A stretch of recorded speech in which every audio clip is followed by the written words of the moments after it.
Everyone. My name is Sherri Greenberg, and I am a professor and the Assistant Dean for State and Local Government at LBJ School of Public Affairs. I'm excited to be serving as guest moderator for this special edition of the Dallas Housing Coalition's Housing for All webinar series. Thank you for joining us this afternoon. This is the 7th installment of the Housing for AI series, where we discuss whether Dallas is big and if it is truly big enough for everyone. Today, we are fortunate to be joined by two DHC members and two esteemed members of Dallas's media for a discussion on keeping Dallas affordable. First, I'd like to introduce the Honorable Diane Ragsdale, founder and director emerita of Inner City Community Development Corporation and Dallas City Council member from 1984 to 1991, representing South Dallas. Second, it is my pleasure to introduce Maggie Parker, the managing partner and founder of Innovation Neighborhoods, a community-oriented development and consulting firm. Most recently, Maggie launched the Community Developers Roundtable, a collective network and capacity building initiative for established, diverse, nonprofit, and for-profit, community-oriented real estate developers. Third, I'd like to welcome Matt Goodman, the online editorial director for D Magazine. According to his online bio, he's written about a surgeon who killed a man who paid for a submarine to travel to the deepest parts of the earth, followed a heart transplant from donor to recipient, and too many Dallas City Council meetings to count, which will be especially relevant today. Fourth and finally, Mark Lamster is the architecture critic of the Dallas Morning News and a lead fellow of the Harvard Graduate School of Design. His 2018 biography of the late architect Philip Johnson, The Man in the Glass House, was a finalist for the National Book Critics Circle Award for biography. He too closely follows housing and equity, so we are glad to have him join us today. Thank you all for joining us today, and to our audience members watching on Facebook, LinkedIn, X, and YouTube. Feel free to comment with any questions you'd like to ask our panel today, as we will save time at the end for audience Q&A. Now, off to the questions. To start off, I'd like to ask a couple of general questions. Honorable Ragsdale, as a longtime community organizer and former elected official, how would you describe the state of housing affordability for residents in Dallas, and how have you seen your community change over the years?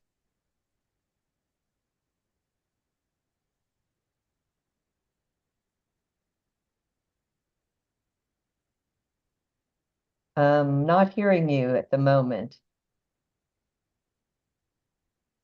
When we look at housing affordability, we're talking about a major crisis within this city. We're talking about people who are evicted more and more. We're talking about property owners who are really have begun to lease rooms. We're talking about individuals who are living in substandard housing more and more because they cannot afford to live, should I say, in that which is decent. And we're talking about, it's almost impossible for working families to purchase a home that is now around the median sales price around 350,000 to 400,000. And so we're just experiencing an increasing affordability issue for working families and in particular for the working poor. And so the question is raised, the Dallas Housing Coalition, as well as others, have documented the need in a major way.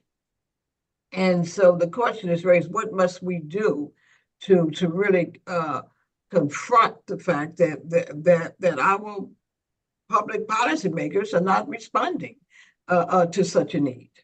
Thank you.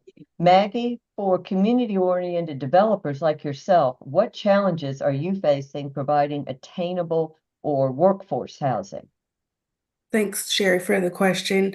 I'll kind of come at it from two angles. One, I think really when we look at what it takes to provide affordable housing, we need, and as Ms. Ragsdale stated, we need not just City of Dallas, but also communities and neighborhood leaders that are open to the fact of having affordable housing in their neighborhoods, right? When we have people fighting, those that need really just a home to be able to live safely, to raise their kids, to raise their families, to work within the city of Dallas, that's a problem for all of us, right? And so this conversation and this discourse is huge. And secondly, I would say is that, doing all of this work, you have to do it 9 times out of 10 in partnership with local government. And so as we look at not just the funding from the bond, but also some of the administrative components where we need more city attorneys trying to get deals out the door. I mean, these are small things that turn into big implications for really trying to do community impactful deals efficiently and in a quick manner. Thank you very much, Maggie. For Matt and Mark, how would you describe the discourse you have noticed in the media surrounding Dallas's housing affordability nationally, locally, and even what you might be seeing on social media? Matt? Well, I think Dallas is really behind on having some of these discussions. Cities like Houston and Austin have already passed policies meant to adjust land use and affect housing supply. The discourse seems dominated by folks on either side of the debate. There's a lot of organizing against small, gentle density in single-family neighborhoods. Lot size is another one that's come up. And so you've got folks on either end of it, and we're not hearing a lot from the people in the middle. Mark? I think that's a trenchant analysis. It's always a little hard for me to analyze what's happening in the media, being a member of the media, and also Dallas having a relatively small media to begin with in a highly diverse and extensive landscape. So it's a little hard to judge. I will say this. I did get an email today from the Harvard Joint Center for Housing Studies, which they have a wonderful, it's a wonderful institution that studies housing issues across the board. And they have a newsletter you can sign up for. I highly recommend it. And just today, they released information, I'm not sure whether it was them or HUD, that homelessness across the nation had risen 12% last year. So this problem is enormous, it's growing, and it is extremely difficult to deal with. I think one of the problems in the media that I have for me is that writing about housing is like writing about high energy mathematics. What it takes to get affordable housing built is this combination of government programs and private programs, and all of a sudden you start getting into acronyms and funding strategies, and it's just it's easy to write a story that there are large numbers of homeless and that housing affordability is really hard to, it's a massive problem, but figuring out solutions is really hard. And I think it's gotten much harder over the decades as we moved away from really publicly funding affordable housing to throwing it mostly into the responsibility of the private sector. Yes. There certainly, we have seen that nationwide. Thank you, Matt and Mark. To any of our esteemed panelists, what is a misconception or something you wish the general public and media would better understand regarding housing affordability? Who wants to jump in there? Well, I can take that right off the bat. All right. Excuse me for interrupting, are far more informed. Other panelists can answer this afterwards, but I'd say one major misconception is that we spend enormous amounts of money, on the federal level on housing affordability. But what I would note is that the major housing subsidy is over 120, $180 billion that the federal government spends on the mortgage on mortgage relief for middle and wealthy income and wealthy families. It's by far the most amount of money we spend. So we're spending a ton of money to support people who don't need help, and the budget for HUD is, a fraction of what we're spending on that. So we just don't spend enough money on affordable housing, and then HUD is a terribly run organization for a variety of reasons, but that's a bigger question. But the simple fact is we're not willing to spend the money on this. Instead, we spend it on all other kinds of things like border walls and foreign wars and relief for oil companies. Panelists, other thoughts on misconception or something you wish the general public and media would better understand regarding housing affordability? Not normally, but there is this misconception that those who need affordability, those who need affordable housing, are those individuals who are criminals,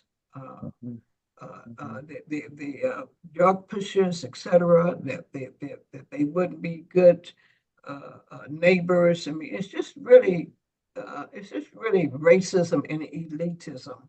We cannot ignore that discussion as a part of affordable housing. We cannot ignore those issues with respect to affordable housing, the racism and the elitism, classism. And so there's this whole misconception that somehow you wouldn't have a good neighbor, that somehow your property taxes are going to be driven down, which is absolutely false.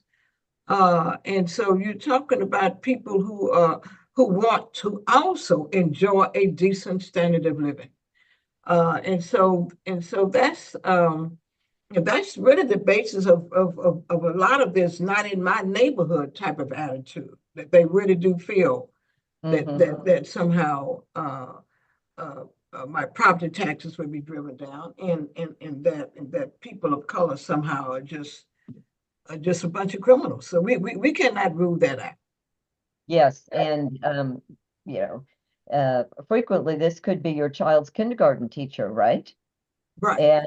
And Mark, I think you were referring to the tax code and what that means for folks who may not need affordable housing, but are able, for instance, to do the mortgage deduction. Was that what you were referring to, Mark? Yes. Exactly. It's the mortgage deduction. So yes, two good points: the mortgage deduction and the fact that so many of our neighbors need affordable housing, and these could be teachers, firefighters, so many people who we rely on in our communities. Let's try and get a little more specific now. On Wednesday, the Dallas City Council is expected to finalize the ballot language and funding allocation levels for a May 2024 $1.25 billion with a B capital bond program. Matt, you've written extensively about this process from start to finish. Diane and Maggie, you have been following along as leaders as well with the Dallas Housing Coalition. Matt, what is your take on what you've observed of this bond's development? How does it compare to previous bond proposals with the city of Dallas that you've covered? It's been a bit of a mess, to be honest. You've had two sort of planning initiatives happening in tandem. One was run by a volunteer community task force. The other was run by city staff. And as the city manager told council, the city has $17 billion, I think, in unmet needs. And a lot of that is infrastructure and maintenance and deferred maintenance. And so this is the first time that the city has included housing as its own bucket in the bond. But when you have these other needs, city staff is going to push back and chip away. And that's kind of what we've seen. The Dallas Housing Coalition launched a very organized initiative, I thought, to push for $200 million in funding. That's now down to, I think, 61 million, with 40% of that going toward infrastructure improvements to support these developments, and the other 60% going to gap funding. So you've kind of seen these other priorities shift to where the status quo is kind of won, and housing is presented as sort of this, let's give it a try and see how it goes, instead of a significant investment that I think advocates wanted. And important to note that unlike Austin, where I'm living, or Houston, or some other even cities around the country, this is the first time that Dallas is making a foray into general obligation bonds for affordable housing. Diane and Maggie, what is your reaction to council's plans to dedicate $63 million to housing and $19.5 million to homelessness? Maggie? I usually always let Miss Ragsdale speak first. No, All right. no, you're fine. In my mind, every dollar counts, so we'll take it, right? But it is underwhelming to think that this percentage of $1 billion bond, you put your money where your mouth is, right? And so, I think that there's some things that we can learn about what it takes to kind of advocate for this work in the future. I think we gave a great, effort this time, thanks to the Dallas Housing Coalition and kind of bringing everyone together. And I'm hoping that it sets the stage for the future. But it is disappointing to say the least. But let's use the dollars at a high efficiency, get some great projects out. But what I do get worried about is that we keep pushing this down the pike and we say that it doesn't take as much money as really all of the rest of everyone is saying it takes. And we continue to see people pushed out into the suburbs, and we wonder why our tax base continues to be low. We continue to see more and more people experiencing homelessness, and we come up with, more excuses, right? Versus actually putting our money towards the problem. Well, as I say, Maggie, the budget is the essence of public policy. Honorable Ragsdale, your thoughts? Absolutely. I completely concur with that, Sherri. When we look at 61 million, what the Dallas Coalition has stated is that approximately we're only looking at maybe the creation or development of 1,150 units. When in essence, we need a good 33,000 or 34,000 units. And so we see that as Maggie indicated, is underwhelming. And so I am really disappointed, to be quite frank with you. And the budget does convey the priorities of the policymakers. And so we're not seeing, should I say, those who are impacted, or those who are affected the most, really need to be organized. And that's one thing, talking about a message that we have to learn from here, and that is that there has to be a bottom-up movement to organize people who are most affected, most impacted by this issue, the absence of affordable housing. We have, because this issue is about power. We can't tap dance around this. This issue is about power, and public policymakers. The policymakers really don't necessarily see any consequences that might come as a result of not supporting this issue. So Diane, you're speaking of grassroots organizing, and Maggie, you were focusing on the budget. Mark, outside of the bond that we've been discussing, you wrote an interesting column calling Dallas's housing policy, and I quote you, bananas. What did you mean by that? And what will it take to combat some of the misinformation that has been floating around related to potential zoning and parking reforms? Well, I use the term bananas, and it is bananas in the sense of the yellow fruit. But that is also an acronym for much like not NIMBY stands for not in my backyard. Bananas is build absolutely nothing anywhere near anything or anyone. Okay, I've lost Chris. Another good acronym is IGMAFU, which that would be I got mine, F you, and we won't say what the F is on this family podcast, whatever we're calling this. Webinar, thank you. Yes, exactly.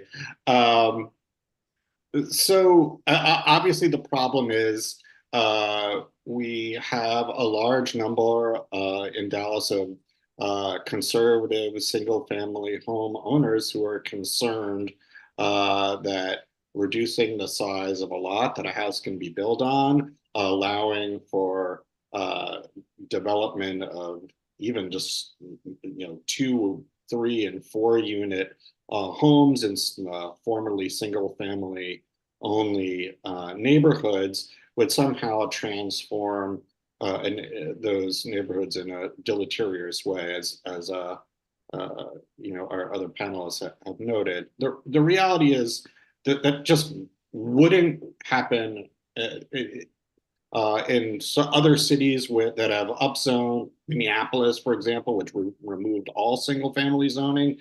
That hasn't happened. The economic, aside from just having people living in 2 and 3 and 4 unit apartments next to you is in a city, seems to me to be an acceptable thing. That's what we want in city life, is density. That's what makes it special. You don't have a right to just have your own, if you want to live out not near anybody, head to a rural area or a suburban area. But the economics of building these units, there just would never happen in such a dense way as to really negatively impact any neighborhood, even if it would have a negative impact, which it wouldn't. So I think that is a great deal of misinformation about that. Another issue I have is that all of the zoning, there are a lot of really negative zoning regulations, parking requirements that make it harder to build affordable housing. Obviously, the single family requirements, not allowing ADUs as of right, not the large lot size requirements. Those all constrain development. But even if we were to change all those tomorrow, which we won't, but we should, it still would take years and years and years to make up for the shortfall in housing that we have. We need, I think when the federal government turned away from building housing, and in fact, it didn't always do such a good job of building the housing or maintaining it. We moved away from the idea of the government being able to exercise big projects. We decided that we didn't want the government to do that again. But absent that kind of major investment, it's going to be hard to just, Honorable Ms. Ragsdale mentioned a shortfall of 30,000 apartments.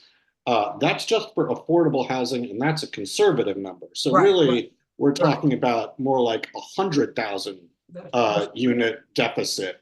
And just changing the,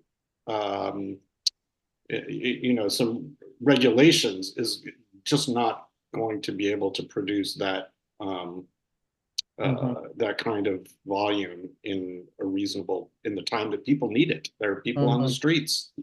Well, Diane and Maggie, how and why do you feel certain types of reforms, such as minimum lot size reductions and allowing more types of housing, including workforce housing, such as duplexes, townhomes, and also accessory dwelling units, or ADUs, as we call them, are beneficial?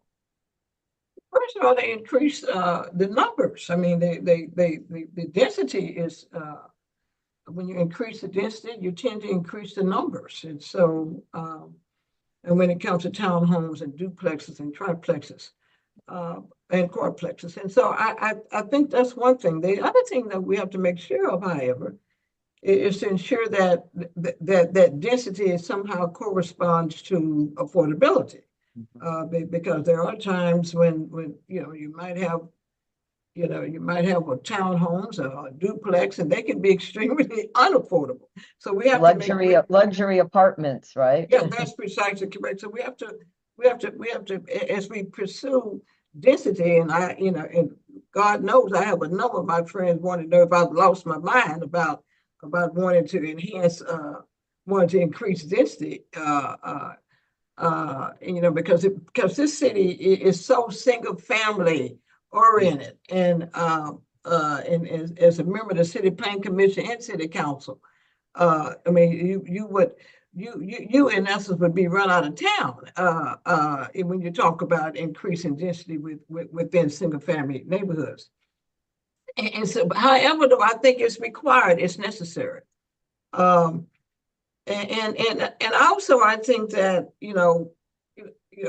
and I wanted to talk a little bit about the charter amendment, our local constitution that's coming up. I mean, I just think we need to also look at that, because this is very timely, whereby our charter, our local constitution, we can include various amendments within that charter to help us address this issue, and that is, if nothing else, to provide guiding principles to ensure, housing for all, full employment with a living wage, equitable resources, the equitable distribution of resources that we need to look at. In May, we will be looking at the charter. And we need to make sure, and the charter is the local constitution, and we need to include some of these goals and objectives within the charter. Maggie, your thoughts? I'll just add to the conversation on the minimum lot sizes and give examples from my own projects. One of my projects is in partnership with the city of Dallas, Southern Sector, in an area where we always talk about there's so much room to develop. The views of downtown are gorgeous, the trees, etc., right? But there's no infrastructure because there has not been development there ever, right? And we think that that's technically impossible within the city of Dallas. And it's an area where there's some longstanding homeowners, and they really prioritize home ownership. On this project and others, if we don't really consider the opportunity for minimum lot size, then and really saying you can have some product types that's lower than an R5 zoning, this land will continue to not be developed, right? It will be hard to have for sale opportunities on sites like this. And so I think when we talk about providing affordability, it's not just needing the money, that's always there, right? But the policy components and how we think about land use strategies also comes into play. And it comes into play in areas where we continue to talk about the opportunity for new development and to grow our tax base and to have some much needed infrastructure happening within the city. Thank you. Matt, you put much of this in your 11 Stories That Will Shape Dallas in 2024 article, and you've written about parking reform as far back as 2021, if not longer. What is your analysis of the current city council's appetite for these reforms? And you've also interviewed residents. How do they feel? Yeah, so I think going back to what I was discussing at the beginning, there's the folks who have the ears of council members, have years of organizing against things like this, in the guise of, protecting single family neighborhoods. And when you look at cities, I think Pew Research Foundation just did a study in Minneapolis. When these policies are enacted to reduce the minimum lot size or lightly increase density, it's not like these single family neighborhoods are flipping over overnight. Single family homes are not being torn down and replaced with duplexes or triplexes. And it's the same thing with parking. The market has the market's going to get what it wants, really. This is about creating options, to Maggie's point, that would allow for new things, that would incentivize developers to actually go build in these places, because a lot of the success stories in Minneapolis and Houston, it's not in established single family neighborhoods. It's in, greenfield developments and along commercial tracts that get rezoned to allow residential. But because of the single family boogeyman, that's kind of where a lot of that pushback comes. We can't really have this discussion because they're, so dug in. So does city council have any appetite for these reforms?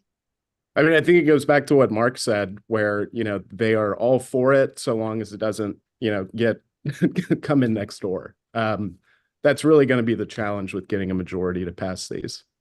And you've interviewed residents. How do they feel? And and I realize you haven't done a scientific poll, but in your interviews with residents, how do they feel? Well, the people, who want to talk about this are generally, the folks who are very active at City Hall, be that on either side of the coin. I think, The frequent flyers, as we yeah, call to a certain extent, and organizers on either Right. side. Sure, sure. And I think the vast majority of, people in this city are not paying super close attention to how the city is considering, mandating however many parking spaces a restaurant needs. So it's difficult to say outside of, it's really the responsibility of public officials and these organizers to educate the public and get them involved to say this is what this could bring our neighborhood if these policies were changed. Okay. See, it seems to me there's some appetite for change among everybody. It's just the Dallas's parking requirements are so arcane and absurd and over the top and ridiculous. Like there is a different parking requirement for literally everything you conceive of, for a taxidermy shop, for a restaurant, for a bingo parlor. I'm not kidding you. That's all right there in the code. Water treatment facility. Right, exactly. And there are some places where it's really, really, really harmful. One is apartment buildings. And we need apartment buildings because that's where we can, the single family thing is great. That's huge. But when you're building large apartment buildings, that's a lot of units. Right. And the enormous requirements on those are really problematic, especially when you're talking about transit-oriented developments. The requirements for church parking are huge because those are institutions that might be interested in working to build housing. Even I like to point out the absurdity of the minimum parking requirements. When I'm sorry for the blanking on the name of the homeless support organization decided to build the cottages. Yeah, the cottages at Hickory Crossing, right? It's a development of tiny houses for the formerly homeless. Right. The city required each of these little apartments for homeless people to have a parking spot. They couldn't even afford a home, and they're on a bus line. Right. Exactly. So it's just completely ridiculous. And it costs a huge amount of money to either build structured parking or takes up a bunch of land. It boosts costs and minimizes the amount of housing we could build. Right. No one needs to see homeless, or housing for the homeless to have a huge parking requirements. So I'm hopeful that the city can come to its senses and make some progress on this. Well, we really do discussed feel that- lots. Yes. I really do feel that the city can move towards some progressive change around the parking. And I think that is something that is, that's an accomplishment that is reachable by the Dallas Housing Coalition, as well as others. But at the same time, we have to recognize the critical need, kind of like what Matt was talking about. The council members or the policymakers tend to support or lean toward those individuals who are organized the most. And so, that's just a political reality. In everything that we do, we got to consider the political realities. And so from parking to the whole issue of housing for all, which is what our goal is housing for all. And so, Right. we cannot walk away from the ongoing need to deal with bottom up organizing and once again, to inform the policymakers that there are consequences. And so they might look at the issues that we're talking about. Of course, these are issues, as we know, nationwide, even worldwide, right? That's right. And it it does appear that, community organizing and the grassroots and the stakeholder and the community engagement is something in Dallas that you're striving to increase and get more attention.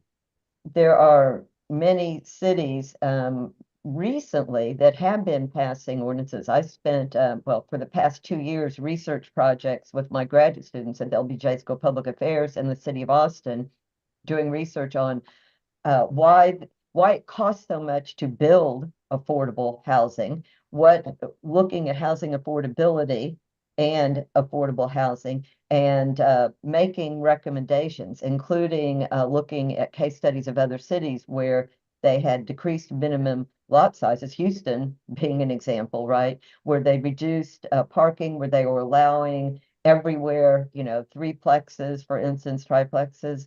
And it does take time. The Austin City Council has recently, in fact, taken steps from a policy perspective from the city council and made changes to minimum parking and most recently to minimum lot sizes and to the ability to build more density, those 3 triplexes that we're talking about and other units. But it has certainly taken time. Right. It is doable, though, as we can see from around the country. We have such an esteemed panel, and I'd like to give each of you just one sentence of a final thought you have before we turn to our audience Q&A.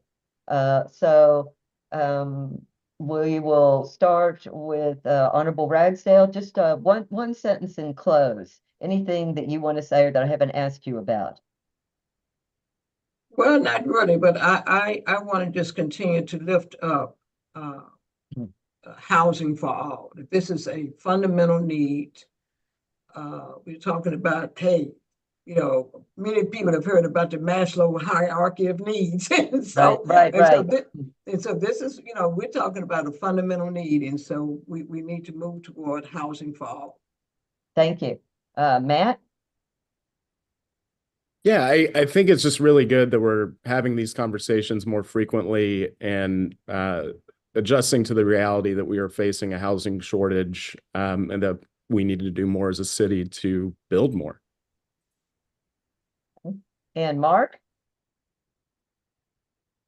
Well, I'd say Dallas is a conservative business first city, so we should lean into those principles and let the market decide things like how much parking places need and how many units can go here or there and in what neighborhood, and remove some of this terrible government overreach. Maggie? What I'll say is housing affordability is a problem for everyone, right? Whether you make $50,000 a year or $500,000 a year, if you pay more than 30% of your income in housing, it's not affordable to you. And so when we say those people over there, that includes you, right? So I think this conversation needs to continue to be more inclusive of everybody, whether we're on the panel or not, and realize that it is a problem for everyone in this city and impacts us greatly. Thank you. And mentioning the burden is really important. A whole nother topic that we haven't discussed is adding in the cost of transportation and what that can mean, because frequently you will find people move out into the suburbs or exurbs. You mentioned the suburbanization of poverty, for instance, and they don't take into account, now I have to have a car. There's no bus line, or I have to have a car that, can really travel that distance. So there are a lot of facets to consider. I want to turn now to our audience questions. The first question that I will take is, if and when more housing investment comes, how can Dallas better approach preventing the displacement of existing residents and ensure they also benefit? So this whole issue of involuntary displacement, how can you address that? Well, also that's a policy issue as well. And also I want to go back to this whole local constitution. I mean, those type of things can be included in our charter, that in essence, we would not tolerate displacement. And so, but that's a policy issue. And one of the key ways is, once again, community organizing and those people who are most affected. And of course, now this is a state thing that we've been moving toward. I serve with this anti-displacement committee. Right. So does Maggie.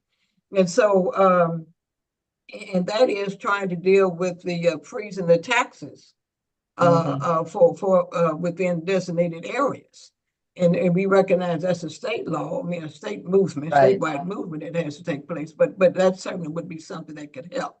The other thing, though, I think that we ought to, regarding displacement, I mean, you know, there's this strategy. We just have to deliver the message that certain things will not be tolerated. And so, I mean, that's not being violent in any way, but we need to, you know, we need to deliver that message that there are consequences when you do things that violate people's fundamental humanity. Sure. Other thoughts? Thank you. Other thoughts on measures to prevent involuntary displacement of existing residents and ensure that they also benefit when you have this increased development and density? Well, we're already having huge displacement. So more housing helps, as long as it can be done, you know, without, you know, pushing people out. It's a tricky balance, but So, neighborhood changes and gentrification is sort of an inevitability. It's a matter of managing it. right.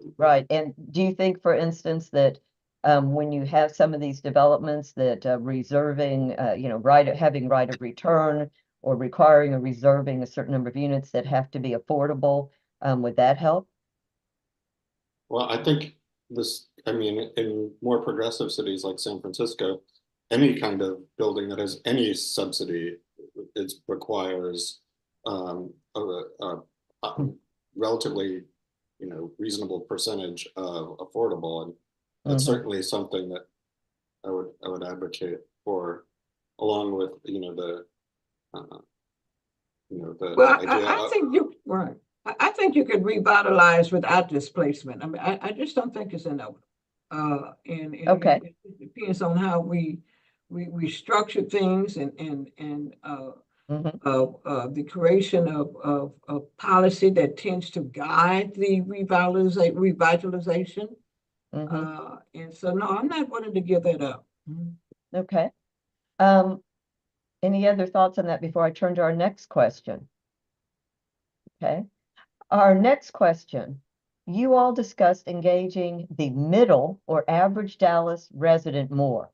What strategies, past or present, have you all seen as effective ways to do that? Very important question. Anyone? Strategies that you've seen to engage the middle or average Dallas resident more in these issues, either here or elsewhere? I think, you know, just in my work, part of the challenge in writing about these things is to bring it to your block and really try to illustrate how these policies affect, you know, where you live, where other people live, why these decisions were made here, not there. So that's kind of how I approach it. It's, you know, what tangible ways can I find in the city to illustrate, you know, these really kind of dry policy discussions that, you know, most people might glaze over for. Other thoughts? How to engage the middle or average Dallas resident? I think changing the elections process so that more people vote. The politics. Yes, voter turnout is an issue in Texas in general. I hear you, Mark. Yes, and it's very low, and the, you know, council, as you know, we've discussed here, is a political body. They respond to the people who vote for them, and if the most of the people who vote for them are you know, single family homeowners, then that's who they're going to cater to. Right. Okay. Maggie, did you have anything to add here?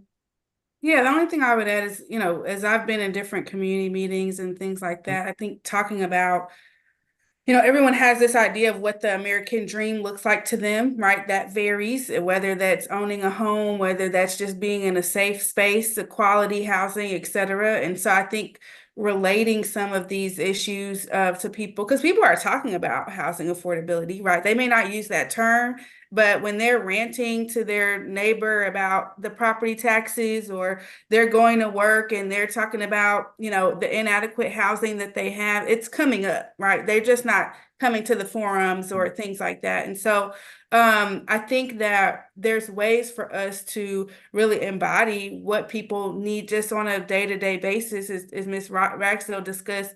This is high on the hierarchy of needs, right? So it's coming up. And the more that we can just embody those concerns of others and how we think about this work, the better. Absolutely. And I completely agree with that. I think we have to organize people around their needs. But one of the reasons that we don't have the type of turnout that we need is that we don't connect voting to people's day-to-day needs.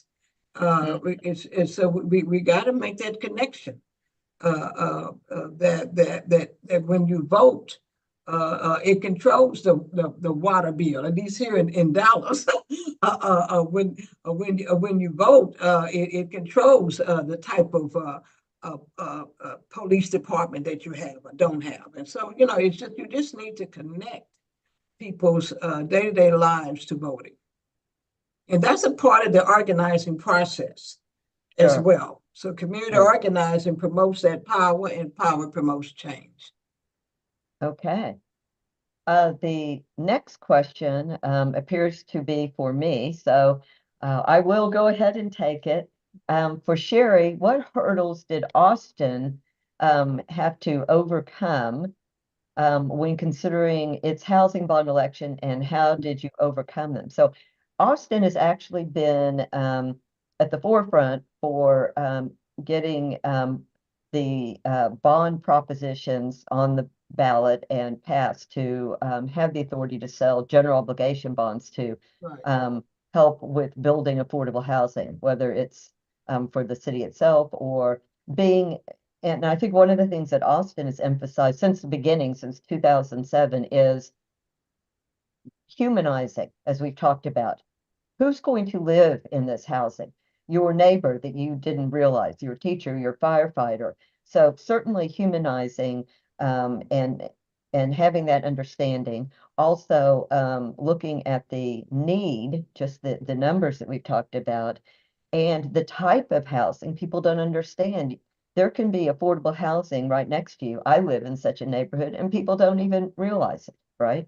Right. So it's not going to affect the, I guess we could say, character or flavor of your neighborhood, humanizing who needs housing, your neighbors. And beyond that, ensuring that the dollars are used wisely. Of course, there's a multiplier effect in the community, right, from local builders and developers such as Maggie and others, and ensuring that the dollars that the city puts in are the last dollars, right? We're not going to be the primary investor. We're going to top it up. So you come with your stack of credit with your needs and show us that you have funding, show us your history, show us how you're going to manage it, right? And then the city dollars would be, those last dollars in that you need so that your project can move forward. So those have been some of the ways.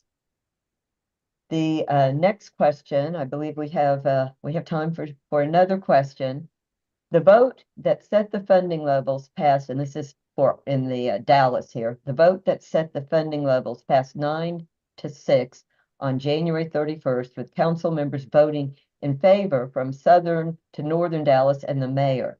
They cited concerns regarding clarity around the use of housing dollars, accountability, that the city is already doing enough, and accessing the funds. Any responses to that dialogue? Well, it's been interesting because this is, as you mentioned, the first time that Dallas has chosen to use bond dollars to target housing. And, Sherri, I think the way you ended the last question is really key here of how is the city going to use these dollars, track these dollars, make sure that it's, using them to the most impactful programs. And it seems like there's a little bit of concern, at least around Horseshoe, just because there hasn't been a proof of concept before. And so like going back to what you said, I think is going to be key for the city of Dallas moving forward, that, we had X and we got, Y out of it. So showing those outcomes and the fiscal responsibility and the outcomes for residents and how you're using it efficiently and effectively. Yeah. Did you get the most units that you could out of this? Bang for the buck, as we say. Yeah. Yes. I do think that that's very important. Yes. Other thoughts on this whole discussion with the city council around the accountability, and some people thinking the city's already doing enough? Well, we know that the city is not doing enough, and that's and we know that this is the very reason why the Housing Coalition, at the very least, in light of the need, recommended it at the very least $200 million. And so, but we recognize that it's not enough, and it goes back. If you look at the people who were also speaking, and you looked at people, once again, the middle class, who the council members were, should I say, leaning toward. And I want to say too that while we continue to emphasize workforce development, meaning firefighters, teachers, etc., but we have people who like we said, housing for all. Right. So we have people like the home health aides and nurses aid, people who are taking care of people's families on a daily basis. When you go to the store, we got a cashier, and so we need to deal with housing for all. And absolutely. And we need to let people know that there are consequences, and they don't feel that yet. And that's just what I want to emphasize, that there are consequences when you fail to look at other people beyond the middle class and upper middle class. Absolutely. Humanizing. That is correct. We have needs for permanent supportive housing for people who have experienced homelessness in a chronic fashion. We have needs for those who are fleeing domestic violence. We have needs for young people who are aging out of foster care. There are so many needs and so many different people who, for various reasons, cannot afford housing. So I think that that's a very important point. When you go to the store, and we know that the minimum wage in Texas is what I would call extremely low. People who are not making, again, what we would call livable wage, how are they going to afford, housing that's habitable, that you would actually want people to live in our cities, not just something over a roof over their heads, and something if they have children. And this is something else that we've stressed in Austin with the housing bonds is having a competitive process, first of all, for accessing those funds. And there's criteria, and there are points assigned by the criteria. And some of that has to do with how many units you have, that'll be at what levels of affordability. Some of it could be for serving different communities, whether they're seniors or families, to find anything that has more than one bedroom, or seniors. And then looking at, as I said, the track record and auditing and having that type of accountability. So those are certainly additional considerations. Habitable housing for all, and the accountability and process for managing those funds and for people to access those funds. Well, thank you, panelists and audience members, for joining us over your lunch hours.